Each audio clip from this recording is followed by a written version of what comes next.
ഈ നിക്കാഹ് നടത്തുമ്പോൾ കൈ പിടിക്കുന്ന വാപ്പാന്റെ സീറ്റിലിരുന്ന് വാപ്പാര് കരയുന്നത് കണ്ടിട്ടുണ്ട്. അപ്പൊ ഞാൻ ചോദിക്കുന്നത് എന്തിനാ കരഞ്ഞ്? എന്നോട് പറഞ്ഞു രണ്ട് കാര്യം. ഒന്ന്, എന്റെ മോള് പോകുക എന്നുള്ള ബേജാറ്. രണ്ട്, എന്റെ മോക്ക് എന്താണ് പടച്ചോനെ ആ പുരയിലുള്ളത് എന്നുള്ള ബേജാറ്. കാരണം വിവാഹത്തോടു കൂടി ചിരിക്കാൻ മറന്നുപോയ പെൺകുട്ടികളുണ്ട്. വിവാഹത്തോടു കൂടി സർവ്വ സ്വാതന്ത്ര്യവും സമാധാനവും ഇല്ലാണ്ടായി പോയവരുണ്ട്. ഇപ്പോഴും പേടിച്ച് ജീവിക്കുന്നവര്, ആരെയോ ഭയപ്പെട്ട് ജീവിച്ച് തീർക്കുന്നവര്, തല്ല് കിട്ടുന്നവര്. ആലോചിച്ച് നോക്കി, റസൂലുള്ള പറഞ്ഞു കെട്ടിയ പെണ്ണിനെ തല്ലുന്ന ഏറ്റവും നാണം കെട്ടോനാ. എന്റെ മോളെ തല്ലാൻ ആരങ്ങൾക്ക് അവകാശം തന്ന്?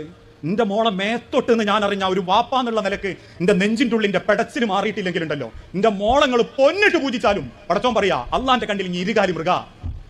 കാരണം എന്റെ മോളെ തൊടാൻ എനിക്ക് അവകാശമല്ല.